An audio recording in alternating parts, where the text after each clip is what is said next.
Heroes of Fantasy Football podcast. What's going on, everybody? I'm back. We are here to talk about our favorite players for this season. We are the Heroes of Fantasy Football podcast. I got Joe next to me, Chris below me, Rich below Joe. How are we doing tonight, gentlemen?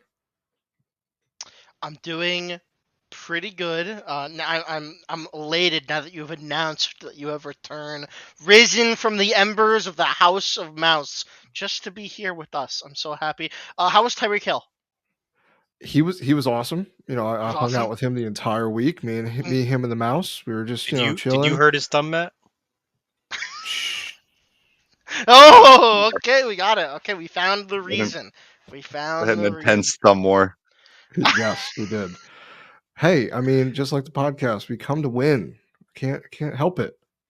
Some Okay. people get injured, and it's just how it works. Very nice. But Very nice. we're back, ready for another show. This one's going to be a great one. I'm very excited to see and listen to all of your My Guy picks. We're going to call them our heroes of 2024, just because why not? We are the Heroes of Fantasy Football podcast, so that is how it goes. So everyone, let us begin. Joe, why don't you kick us off here? So my first hero and someone I talked highly about last season, I'm going to talk highly about this season, is Mike Evans. Currently has an ADP of 32 in half-point PPR. The guy is an absolute target monster. He has never finished the season under 1,000 yards, which is a crazy stat in my opinion. With all the quarterbacks, Tom Brady, Baker, you name it, 1,000 yards guaranteed with Mr. Mike Evans. He finished the 5th overall wide receiver in half-point PPR last year, and that was with Baker, and he's going to do it again with Baker. He's going to have another great season. He's going to see lots of targets. And if you can get him in the third round, especially in a 10-man league, you can go hero RB, and then grab Mike Evans in the third, and your team's looking real good.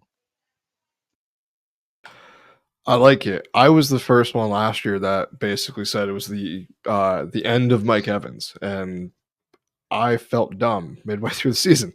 It's going to be interesting how another year in this offense. I know they lost their offensive coordinator, but Mike Evans, like you said, is just an absolute monster when he's on the field. So I see a ton of targets coming for him, and I am excited.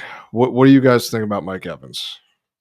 I think it's safe to say that Baker learned it last year that Mike Evans is somewhere down there somewhere. So I think he's just going to go back into the season with that same mentality, and it's going to just be a little bit more of the same, So I agree with Just Joe.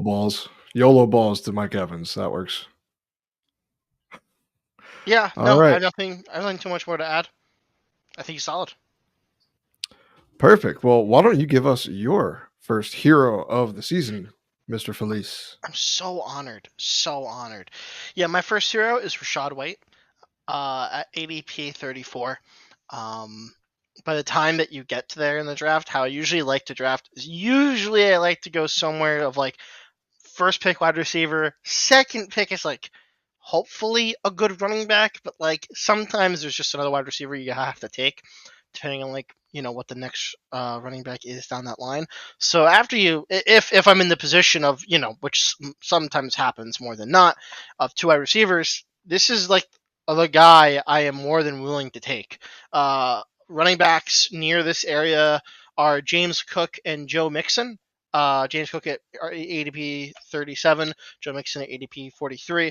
I have nothing against either of those players. However, I know that Rachaad White has completely cemented his role in that offense. I know they just drafted Bucky Irving. I don't think he matters in terms of the relevance of Rachaad White. I think maybe that's a more future endeavor, but in terms of this year, I'm pretty confident in picking up Rachaad White to kind of solidify my running back position. He is definitely going to be, at least for me, if I were to get him here, if I already don't have a great running back, definitely my RB1. I think I'm pretty high on Rachaad White this season as well, but I want to hear, I think Joe and Rich, I think you guys have him a little bit lower than Chris and myself, if I remember correctly. So why don't you guys talk about why he's not as high as us. Well, I don't remember where I ranked him. It's not that I hate Rachaad White. I just think that he's just not my top guy. Granted, he doesn't have as much competition in the backfield as some of these other guys. He is the RB1 there. I don't think Bucky Irving is a threat to his production. I do think he's a top 15 RB, but there's just some other guys that I'd much rather have higher up on that list, like Jonathan Taylor, Brees Hall, Bijan. Um, that just pushes Rachaad White down my list a little bit. But if you do get him where Chris is talking about, I do like that value of where you're getting him. With the other guys that Chris mentioned, out of the three, I think I'd lean James Cook a little more than White, but I do like White more than Mixon. How do you feel, Rashee? Overall, I'm just a little more down on him just from some of the stats. I know are a little questionable from last season. I believe his overall yards per carry and things like that were just a little more lackluster. So I don't know if I could say that it'll translate more of the same to this year. I think that the running back behind him that they drafted this year, Bucky Irving, I hear good things from him in camp right now. So I'm not sure exactly what the split is going to look like. I do think that Rachaad White will still retain, obviously, just being that RB1 for the Buccaneers, but I just don't know exactly what that's going to equivalent to as far as fantasy production. I think I might like him a little bit more just because during my recent trip to go see the mouse, our flight got delayed and we actually landed right next to in Tampa, right next to the Buccaneer Stadium. So that could be. Are you telling me you have geolocation bias right now? Could be. And for the record, I have Rachaad White ranked the same spot that Chris has him ranked, and he's also high on him. So I don't know. Yeah. So this I is just slander, pulled that up. misinformation. Okay, It's I know where Richie we stand. has him at 10. So why are you low Rich on has him, at Chris? 10. Because I'm low on him apparently. Damn. Maybe I was looking at outdated rankings, but either way, it's going to come down to targets, and I think between him and Mike Evans, I actually realized that's 2 back-to-back Bucks. Just realized They're that. just good. They're just better. I guess so. The value of their ADP slot is just through the roof. That's good. Didn't notice All right, Rich, why don't you bring up your player, someone I think we're all excited for. Yeah. So my first hero is Malik Nabers, the latest and greatest addition to the New York Giants. This is really not a pick just because I'm a Giants fan. I really believe in him. Going as ranked as wide receiver 24 right now, 62nd overall, being drafted currently in the back of the 6th round, beginning of the 7th, just depending on your amount of league mates there. And though he is a rookie, I believe that Nabers will easily outperform where he is being drafted right now. For starters, we can look at the level of production he had during his last 2 years in college, where he was responsible for nearly 30% of the team's receptions.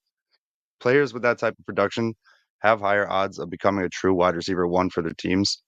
Let's not forget the school that he actually did come from, LSU, or as some call it, wide receiver university, has had recent history of some solid receivers coming from there. Jefferson, Chase, OBJ, to name really the great ones.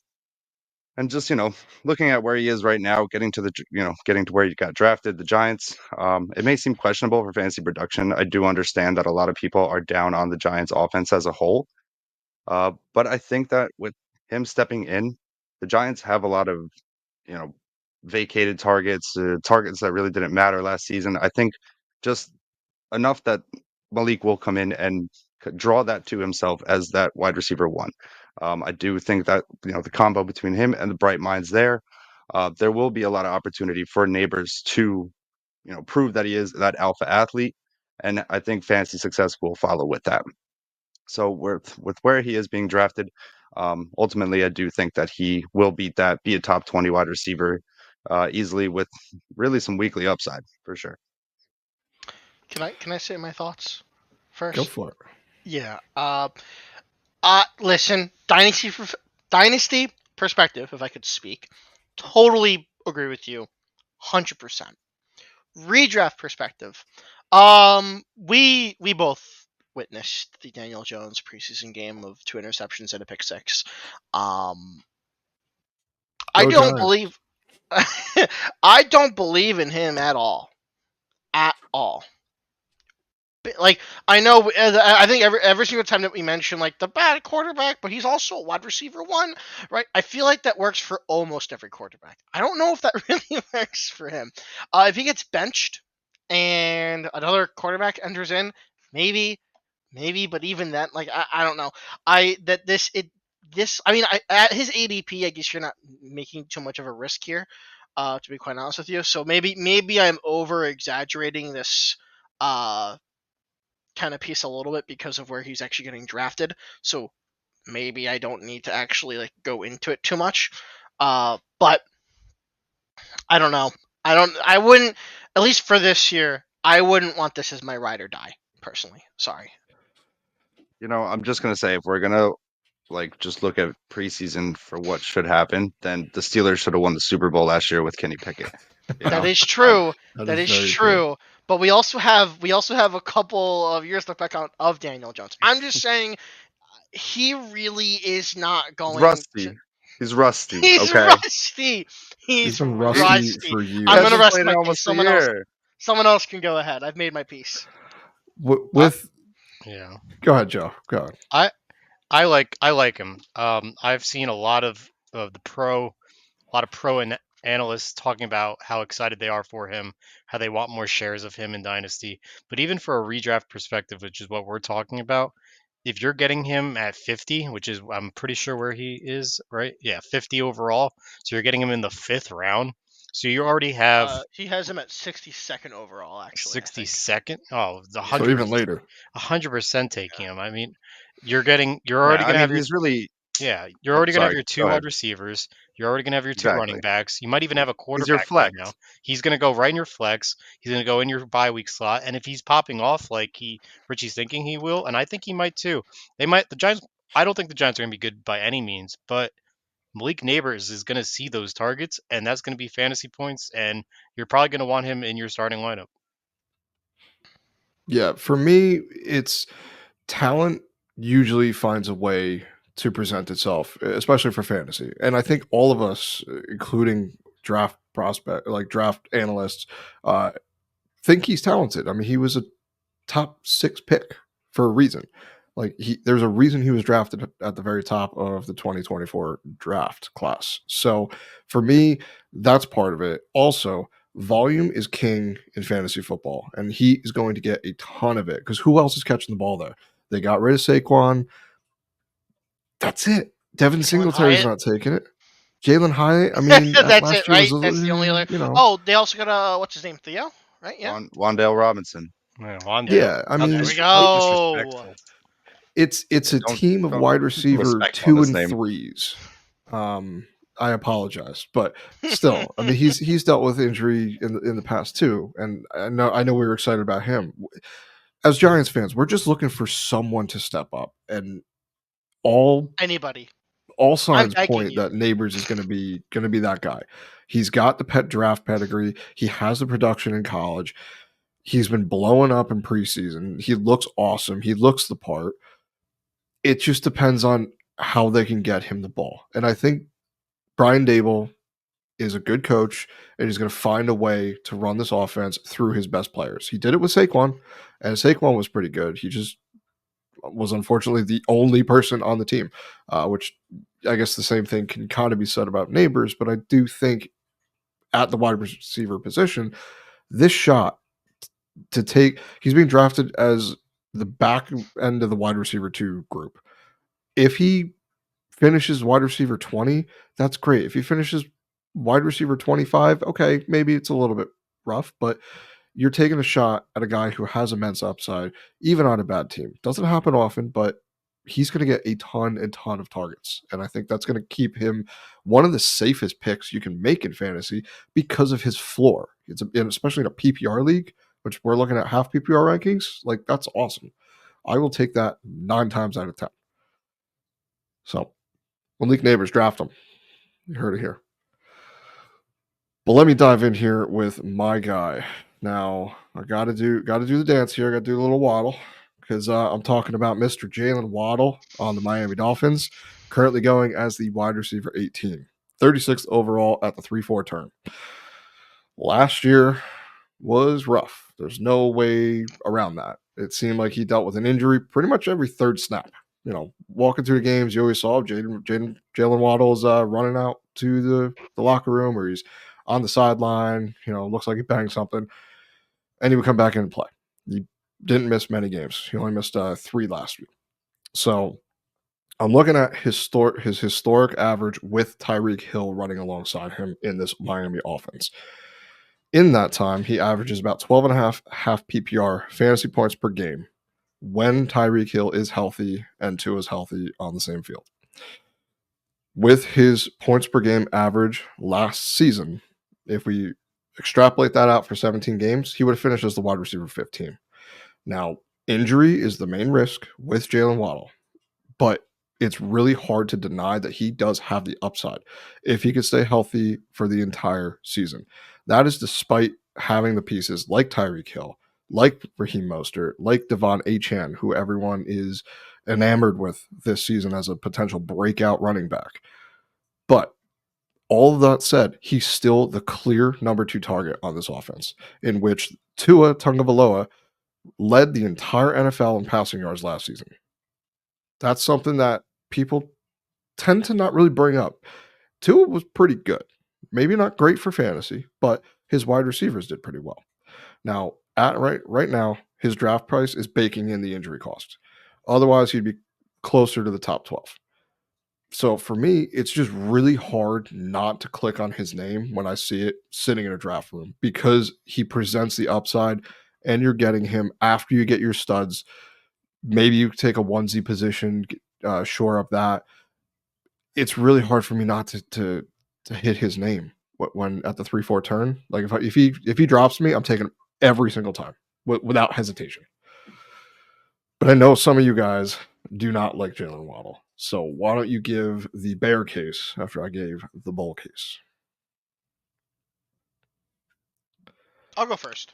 I don't super duper dislike the thought process here. I don't. I'm looking at the actual list here of ADP on Fantasy Pros right now, half PPR amongst all the wide receivers here. I'm going to ignore the people before him, which are the closest ones are that are realistic: Cooper Kupp and Michael Pittman. We're going to say in this hypothetical situation, by the time you get to him, Pittman's 36, Cooper Kupp's 35. We're going to say they're gone already, right? So your options are Jaylen Waddle at 38. I got DJ Moore at 40 and DK Metcalf at 41. You can maybe reach for Stephon Diggs at 42. Personally, I think out of that list, I'd rather have DJ Moore as the wide receiver 1 on that team, personally. But I don't dislike the Jaylen Waddle pick. I'm high on Tua. As we talked about in our quarterback episode, I'm not super oh my god, I don't like this guy. I just don't know if I think I would just rather side with the wide receiver 1 option of DJ Moore, no pun intended, than Jaylen Waddle personally. But I don't dislike it. What do you guys think? I don't hate Waddle. It's so hard for me to want to take such a high draft pick on one, a number 2 wide receiver, but 2 on a team that has arguably one of the number 1 wide receivers in the league on the team.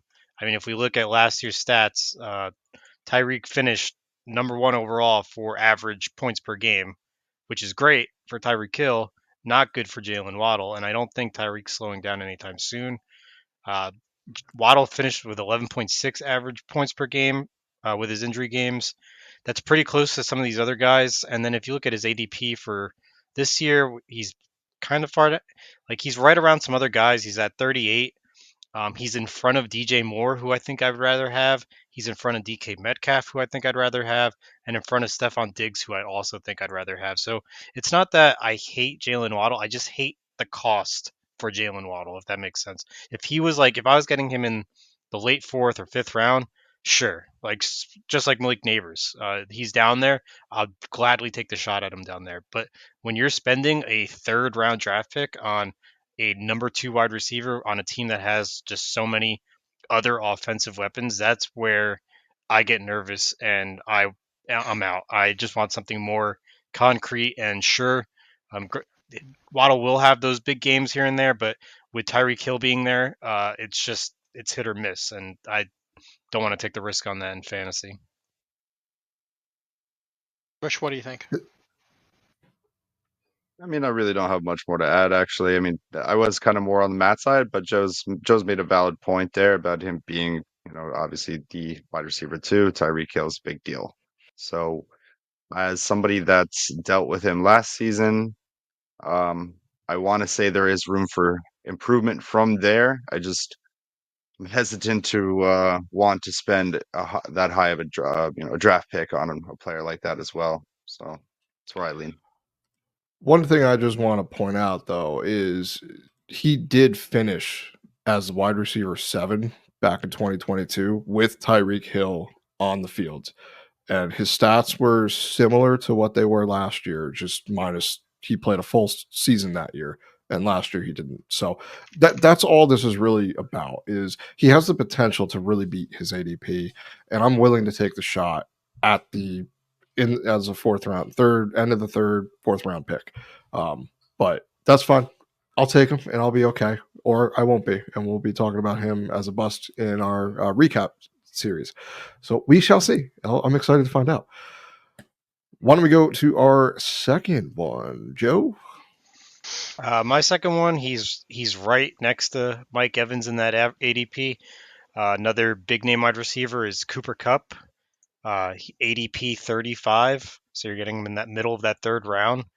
I mean, it's crazy how we've fallen off the Cooper Kupp train so fast with the Puka Nacua hype. Granted, I get the Puka Nacua hype. I think he's going to be great in the league, but he's being drafted as 14 overall. That's really high when Cooper Kupp is still on this team and still has great rapport with Matt Stafford and looks to be back to 100%. Getting Cooper Kupp in the third round, who could arguably put up wide receiver 1 numbers, is crazy value. You can go same thing with Mike Evans. You could go hero RB, and then grab Cooper Kupp as your first wide receiver in the third. I'd be super happy with that. He averaged 11.2 points per game in 2023, and that's even with being eased in some of those games. Coming back from that injury, they didn't play him that much, and to still get 11.2 points per game is really impressive to me. And I will gladly jam him in any league, especially in the third round. So definitely a value pick for me there. Great player. He's shown that he's been great in the past, and I think he's back to 100%. And I think the Puka Nacua craziness has gotten people lost their minds and forgot Cooper Kupp is still in the league. Couldn't agree more Agreed. with you there, Joe. As somebody who is down on Puka, as we all You're know, not just down on Puka. You despise the man. He did something to not you on a despise personal the level. man. I did. I mean, we're not going to talk about the Oh playoffs yeah, last he year, did. but Yeah, he did.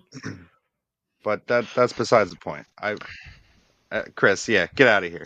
Yeah, Oh, hold on. no, Let me just no, bring this no. over I here. didn't. All right. Keep going. All Keep going. Keep right, talking. It's okay. Keep talking, and then I'll say my piece. right. Go ahead. Keep going. So the piece of hardware that Chris is currently holding used to be in my possession until one Puka Nacua helped take it away from me. I But just want anyway, to point out. to all, to Joe's point of I was like, oh man, we all forgot about Cooper Kupp's existence, blah blah blah blah. And you think you only lost to Puka, but I actually have both. Lost to both of them. Let's remind ourselves. I got both oh, Cooper Kupp and Puka Nacua. Get wrecked. well, that's cute. But anyway, so going back to Joe's point there, yeah, no, I'm fully in on Cooper Kupp. They're after the announcement that says that he's back to full health, the offense runs through him. So that's where my heart lies with Cooper. I am on the Puka train. I like Puka Nacua.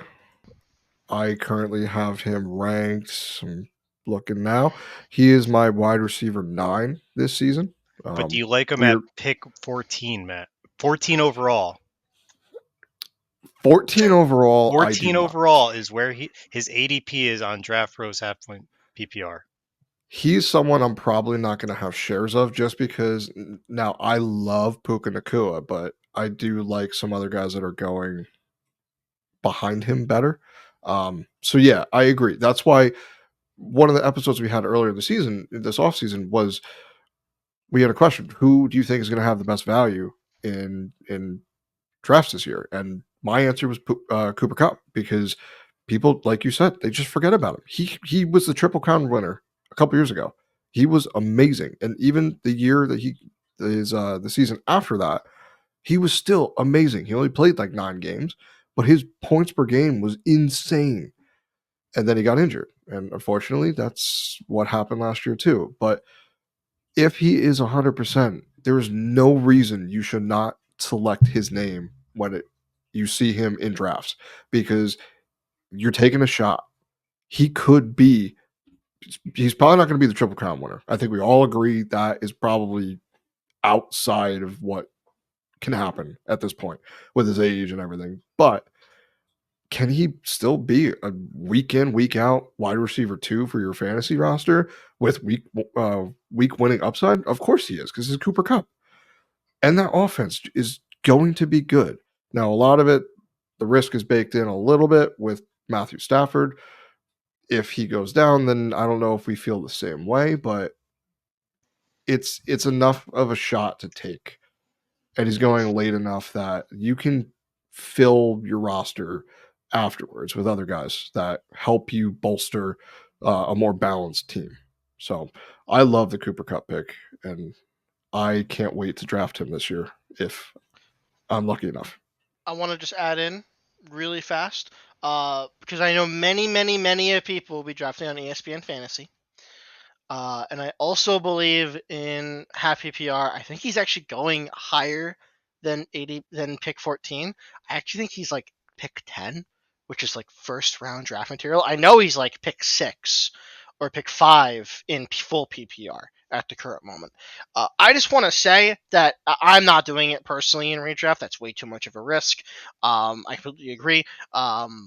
However, if you do pick Puka Nacua, I almost never say this or ever do this because I hate this thought process, but you are picking Cooper Kupp in that later round. You are doing that. You must. That is a requirement. There is too much intrinsic risk on you wasting that early second or middle of first round pick in your draft to not pick the guy that could very well supersede him at that position. You must cover your bases, in my personal opinion. That's all I'll say. The friendship strategy. Yeah. All right. Well, why don't you give us your second pick? Of course. So my second pick, I guess you could say like a bit of a breakout pick, perhaps. Zay Flowers. Did not do too insanely well last year. We saw glimpses. There was a lot going on last year in that Ravens offense. I feel like there was some times where, as unstoppable as they looked, somehow, some way they got stopped at the very end, for whatever reason. But he's currently being drafted at ADP 61, half PPR leagues. He is ranked around the wide receiver 14 here. I'm looking at my little list here, my little cheat sheet. I even have like a bunch of other stat places like even lower than that. I have like 27.3 actually here. Oh no, you know what? Never mind. I realized that first number I read off the board is actually never mind. Ignore that first number. His ADP is 61 overall. Yes. No, sorry. Yeah, I don't know why I was reading 14. That might actually be his bye week. That's my apologies. I don't know why I said that. Besides the point, where I'm going with this here is that hopefully, he's out of this in a sense rookie strut. He doesn't have to play behind somebody. He's hopefully the guy there. I mean, as far as I'm looking at the list right now, his main competition is Rachaad Bateman and Nelson Aguilar, which no negatives towards them, but let's be honest, you're going to try and prioritize the young guy, the flashy guy, hopefully get him up and going. At his ADP, where he's, I mean, this is like your flex spot, perhaps maybe even your bench spot, right? Like your first bench spot to maybe okay, you'll like rotate flex guys every week based on like matchups or something like that. That's kind of where you're drafting this guy. And I am more than willing to take that risk for a guy that I personally believe will end up being somewhere in the realm of like a top 15 wide receiver. His biggest hurdle this season is, well, he's got two. Mark Andrews, when healthy, is a dominant receiver on this team at the tight end position. Most of what Zay Flowers did last season was without Mark Andrews, but I do think Lamar Jackson has showed he could take a step forward as a passer. You know, I mean, the old joke was he's a running back throwing the football, but I think he has improved in the passing game, and part of that is we've been wanting a guy in the Baltimore offense outside of Mark Andrews to do something, and we thought that was going to be Hollywood Brown, and it didn't work. Then we thought it was going to be Rachaad Bateman, that really didn't work, and now we have the next guy up, and I think Zay Flowers is a guy I want to leave a draft with as well because he presents the upside and there's enough risk baked in. If it doesn't work out, sorry, but you know, I think he does show the talent and the potential to be one of these guys in fantasy that you would prefer to have versus pass over in drafts. So you guys both agree? Yeah, I really like Zay Flowers, especially at 61 overall. I mean, you're getting him in the 6th round there. That's a great value for a number one wide receiver on a team that's a very high power offense. Granted, Derrick Henry's there. They're going to be running the ball a lot, but when they do throw it, I think it's mostly going to go to either Mark Andrews or Zay Flowers, which is great news for a 6th round draft pick that can easily be in your flex, could even be a starting wide receiver depending on how he's doing. So, love that pick. I don't know. I'm a little down on Zay Flowers. I'm gonna probably pick other wide receivers around him if I need a wide receiver in that round, like Malik, who is a little, I think, a wide receiver or two later on. But yeah, I don't know. It's only because I think that offense has Mark Andrews as the first read, and then carry on from there to whoever's open. But yeah. All right. You're up now, Rich. So my hero number 2 is Jayden Daniels, the rookie quarterback drafted as the 2nd overall pick to the Washington Commanders. Currently going as the QB 11 in rankings, 115th overall. Getting drafted in the 12th round, mid 12th round. So I'll tell you, I'm very excited about this kid. I think that we're going to be seeing something special here, something that we haven't seen since probably Lamar came onto the scene with his rushing ability. I think we're going to see something along those lines of rushing prowess. So it's going to be very fun to watch, is what I think. Because overall, though we did get to see Anthony Richardson last season, and Jalen For Hurts 3 also has games. his rushing ability. Sorry. For 3 games. Right, but he also, I think, so it was like a flash in the pan, really. But of course, you know, you saw kind of what it could be. So, but I think that Jayden Daniels will be able to stay healthy this season and definitely do what he could do or do what he can. You know, it's I think his rushing ability plus his accuracy, which we have already seen displayed in these preseason games.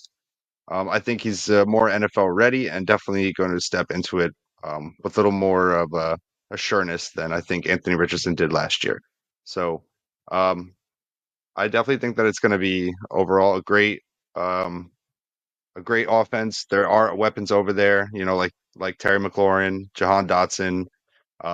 So it's interesting who's going to come out as far as the tight end there, but I do like the weapons that he has around him, as well as Cliff Kingsbury coming in as the offense coordinator.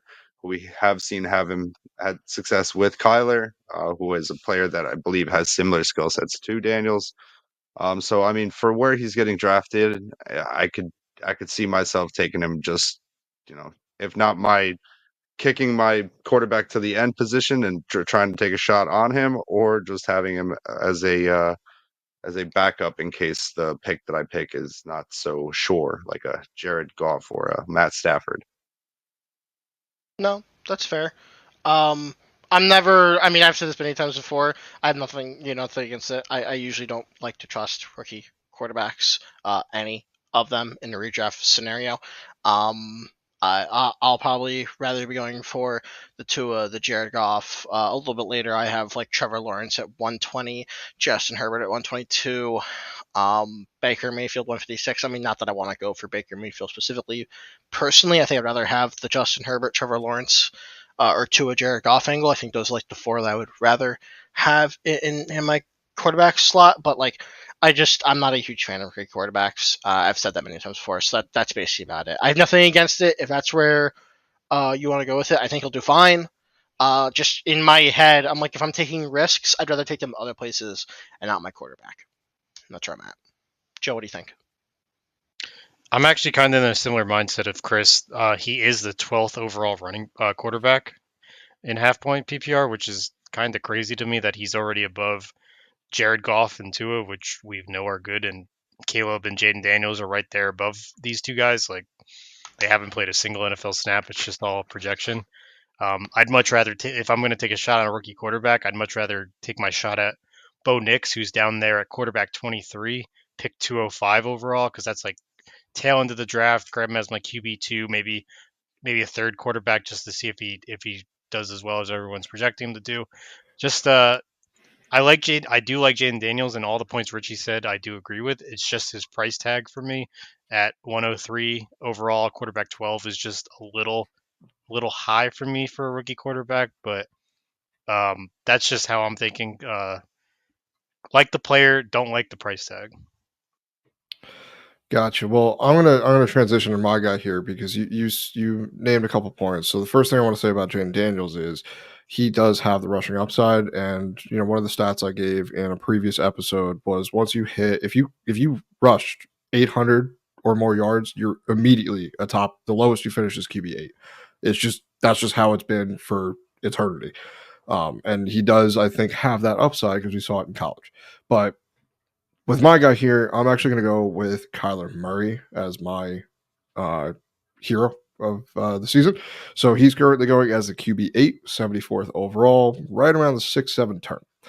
So looking at Kyler Murray, when he has had his number one target on the field healthy, he averages around between 18.2 and 20.4 fantasy points per game in 4-point per passing touchdown leagues. Now, last season, he's coming back from his ACL injury, averaged 18.9, which was top 10 at the position last season. If Marvin Harrison Jr. is the player we expect him to be in the NFL, he's going to put up enormous numbers with him.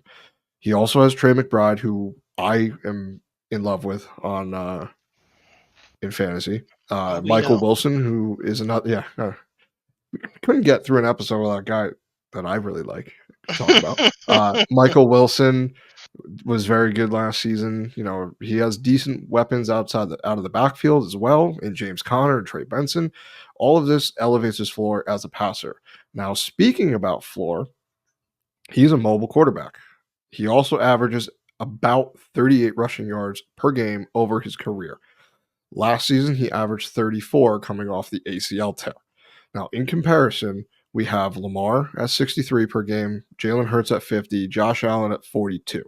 So every year, there's just a quarterback drafted outside of one of the quote-unquote top options, and they outperform their ADP, and they really show up for you as a fantasy manager. So for me, this year, it's 100% Kyler Murray.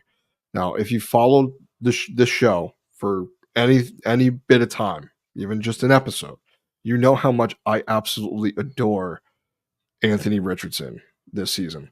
But I would still take Kyler Murray over him in redraft because of the value it presents in 2024. That is how bullish. I have them back to back. I have them at QB5 right now. I have them at QB5 and QB6. So if I can get my QB6 2 to 3 rounds later in drafts, I'm going to do that every single time. And that hurts because I really, really like Anthony Richardson.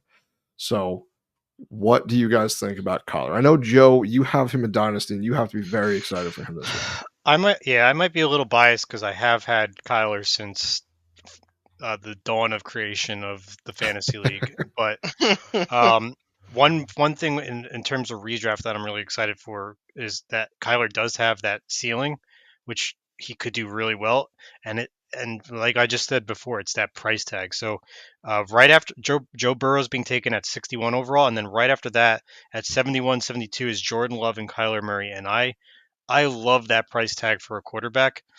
You've already gotten your 2 running backs, your 2 wide receivers, most likely your tight end, maybe some flex spots players. Now you can start winding out your quarterbacks. I hate taking quarterbacks early. I did it last year in redraft. It felt terrible the entire season with Patrick Mahomes playing his roller coaster game of, oh, good game, bad game, good game, bad game. It was terrible. I hated it. I was like, I wish I had taken a skill player here. Never again will I do it. So that's just how I feel. I dislike taking quarterbacks early.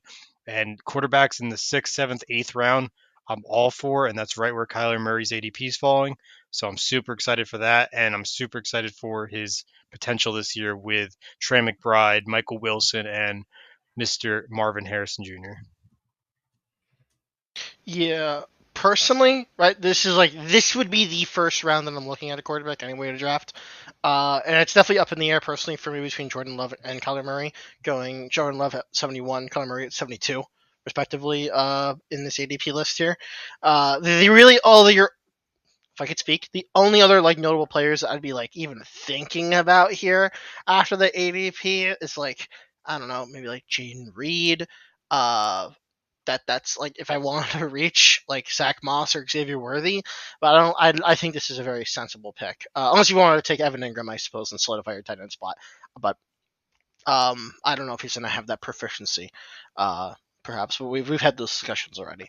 But yeah, I don't dislike it at all. Perfect. I guess only thing I want to add in and there is just that, you know, you just said, the Kyler Murray versus Jordan Love. And I do understand the rushing upside, but Jordan Love, I think, there's nothing to snuff at. You know, with that wide receiver core led by Dontavian Wicks. No, just kidding. Is that your third hero? No, He's no, his no, only no. hero. That's my only hero. No. It's but guy had I think he was the second most passing touchdowns last season, right, or something like that. Something crazy. Something as like the top 3. Yeah. So I mean, I think also it's going to be a hard decision between those two if you're leaving it to that round to pick quarterback. I'd be happy with either, especially in that Yeah, round. Quarterback is deep this year. I think that's what we're trying to say. Like quarterback is actually pretty deep, and It is I like, decently deep. It is. I don't It is. mind taking a guy late, and I feel a lot more confident than I did in previous years. Than taking I don't want to take one of the top guys. Earliest I would take a quarterback would be Anthony Richardson in the 5th. So Which is a every guy mistake. before that. I also think Not tight not end is because it's deep. Anthony Richardson. 5th is too early, in my opinion. I love that Daniel Jones is ranked ADP quarterback 32.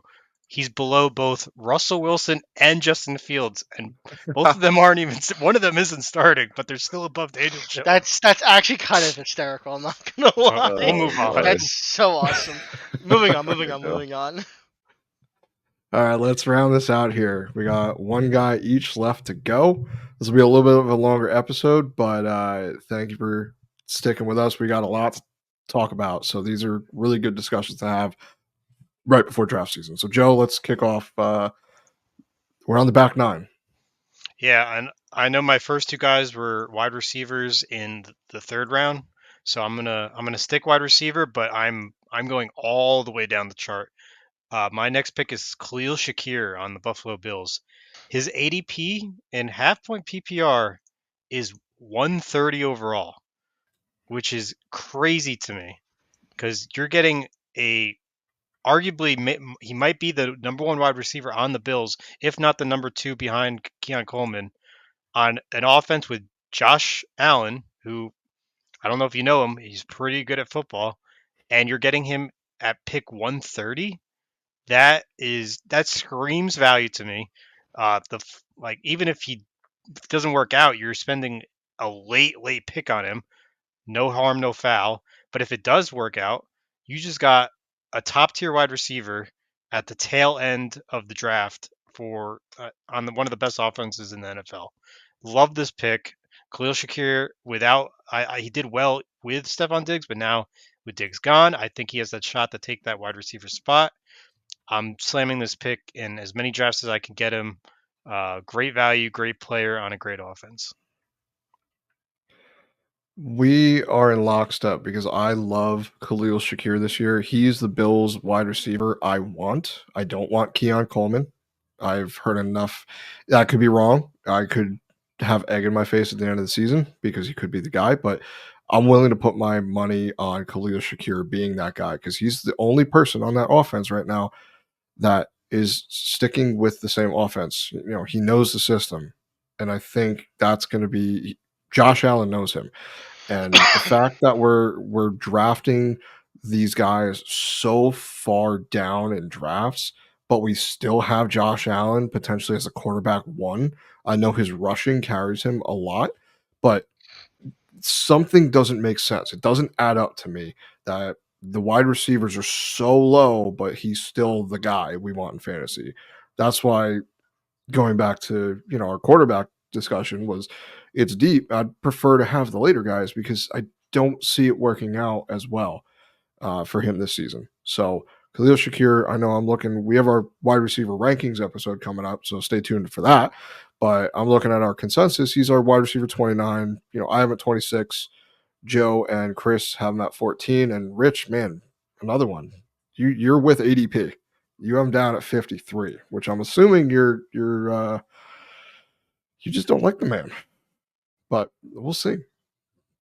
My numbers. I don't know, dude. I just it's just really that I don't know who is the wide receiver one there. I mean, honestly, you guys haven't even mentioned Curtis Samuel, and I know rightfully so. We don't think much of Curtis Samuel, but if we've watched anything from the preseason, he's actually been the first target for Josh Allen in the little bit that he's played.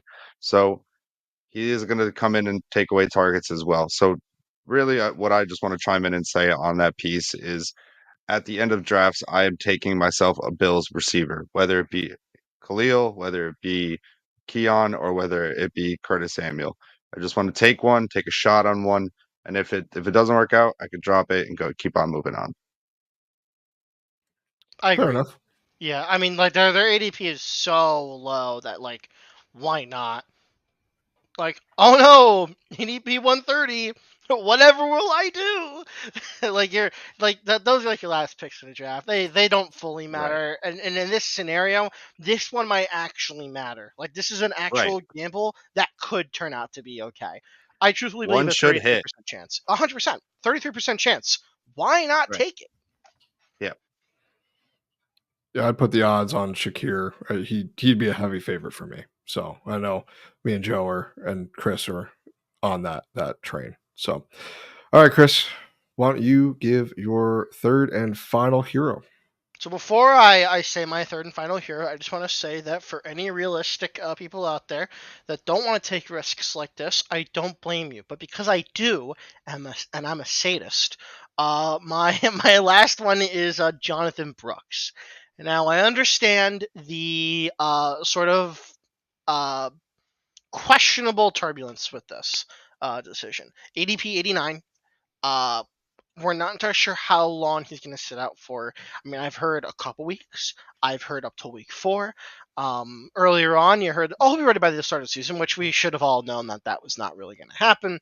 Coaches love to, fluff up that sort of stuff anyway. But whether, you know, whenever he gets on the field, we're assuming he gets on the field. I will admit this is probably going to be more of like a draft time decision in a sense, right? Like as we move closer to the start of the season and we hear more and more, I'm assuming he's going to at some point make it onto the field this season. This would be more of like a late game sort of option. Like my whole field is set. I'm choosing this guy to sit on my bench for a little bit, maybe at some point sit in my flex, and then hopefully end up as an RB2 on my team here. I'm gonna go with the early button slam right here. Boom, league winner. That's what I'm hoping for right here. That's why I'd be picking him at all, to be quite honest with you, to kind of push me over that line. In last year's drafts, right, in my opinion, while the injury wasn't there, this is kind of in the same logic of if you drafted Rashee Rice last year, maybe even Zay Flowers, who were not starting at the number one wide receiver position, but then kind of ended up getting in there. And while, yeah, sure, their finishes might not have been great. I mean, I mentioned Zay Flowers. Their kind of ends of seasons were like, while slightly boom or bust, they were definitely like up there to the point where I'm actually pulling up right now. I mean, personally for me, right? I mean, last couple of games, right? Week 12, 20.7. 13 bye. Week 14, 17 points. The week 15 was atrocious. We're not going to talk about that. But week 16, 17.7, and then week 17 is 18.10, right? I mean, that wins me a fantasy championship right there. Rashee Rice was very similar. So, like, that's kind of what I'm going for here. I'm going for the late game play with this pick. That's what I'll say there.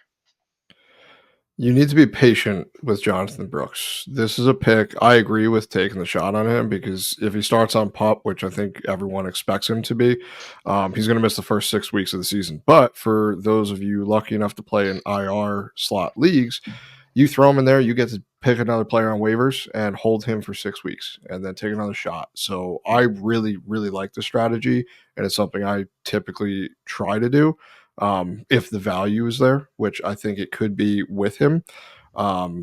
He's a second half person, a second half player that we could be talking about next year as, do you remember his final 6 weeks being just amazing? And then we're going to put him up draft boards. So I agree with that take 100%. What about the rest of you guys? I'm the opposite, honestly. I don't like Jonathan Brooks in redraft this year. I'm a big believer in late league winners. That's why I took Kamara last year, and that paid off great. He came back and he was dominant. This is a rookie who's injured right now, coming back from an injury on a team that he's never played for before. He hasn't been in those practices. He hasn't participated in OTAs or preseason games. So this is a whole new system.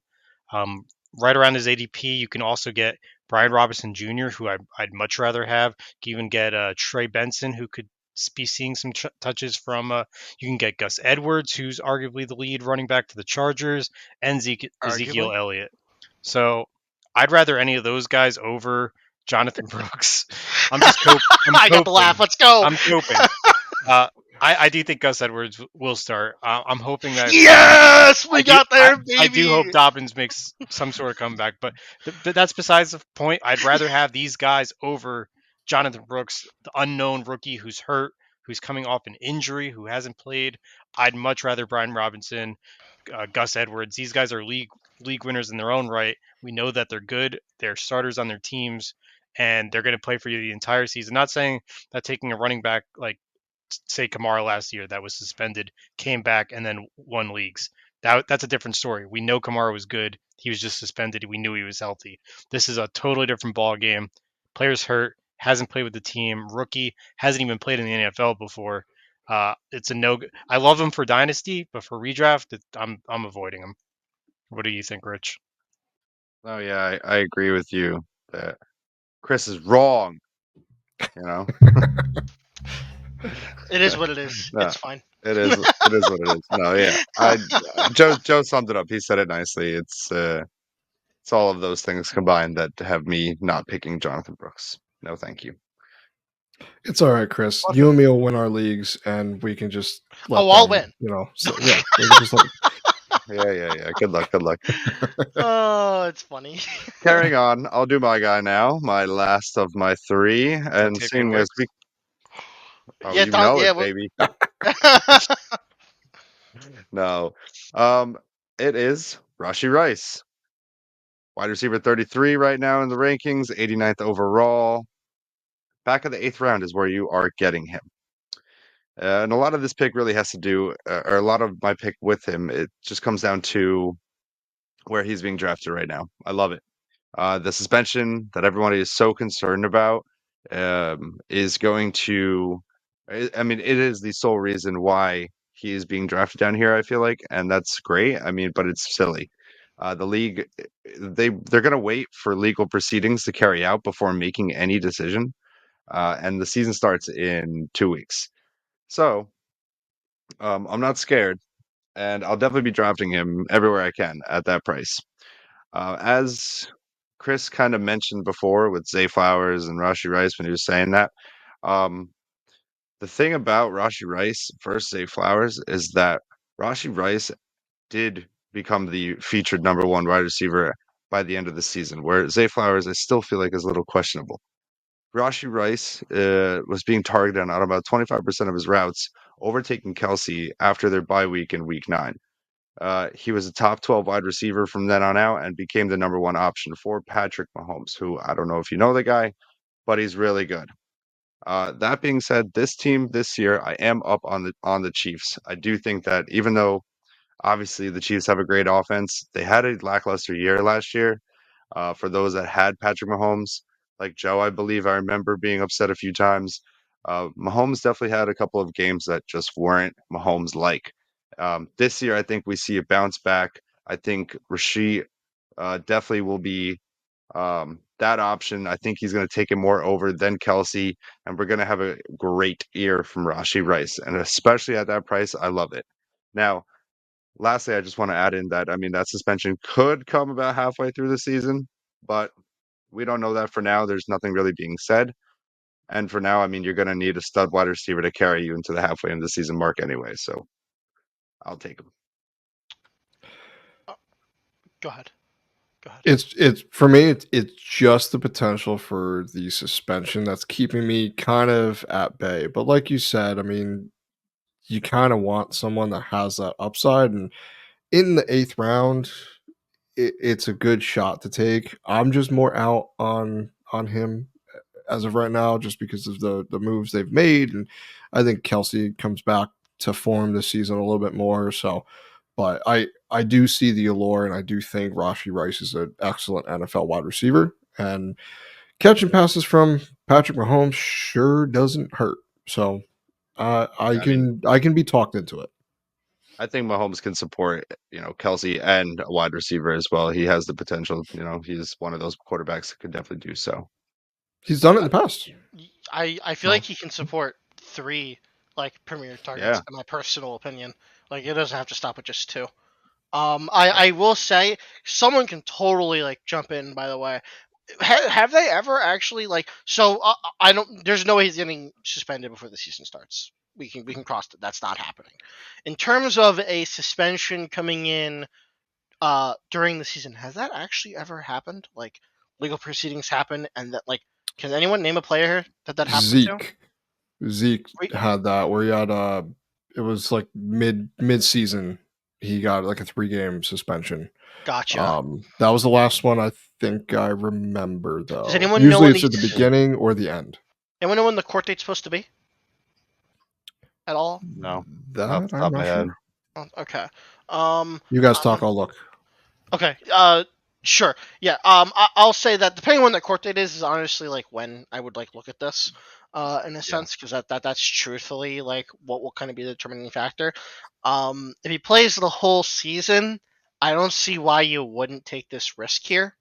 Of getting him here, because I doubt that if by the time they would suspend him, it would probably be during the playoffs of like the NFL, not fantasy football. Right. Did you have an answer for us, Matt? Yes, December 9th, the trial Y- begins. Yes. So So most I'm likely not willing to happening this bet season. he will be probably suspended next season. More than likely. So dynasty managers, do your due diligence, sell him while he's hot.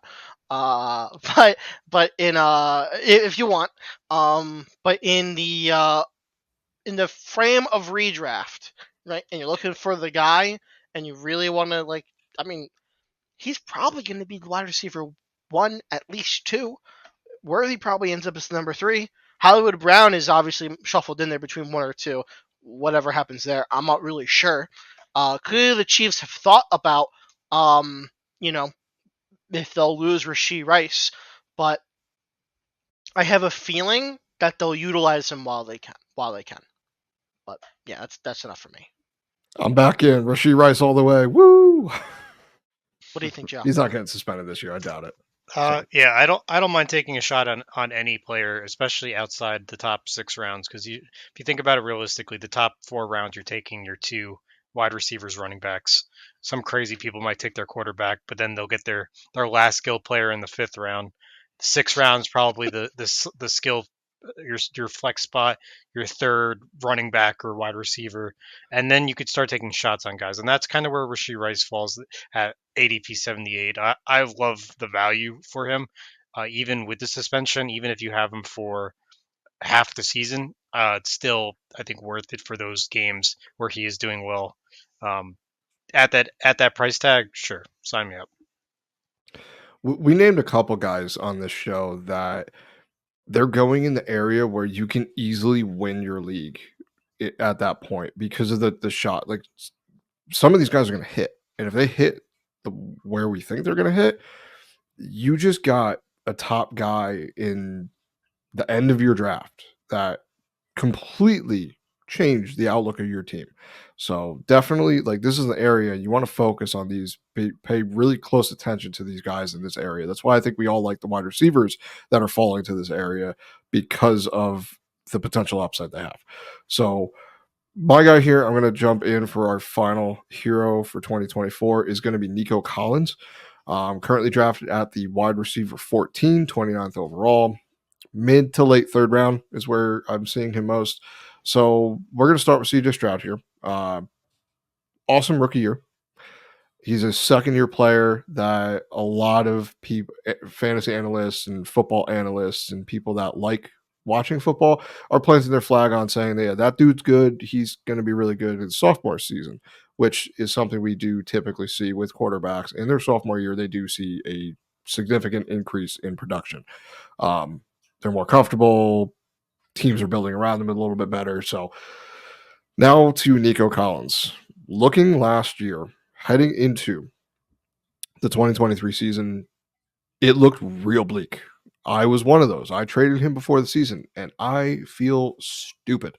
But at the same time, looking at what we were going into, rookie quarterback, usually they don't produce for fantasy.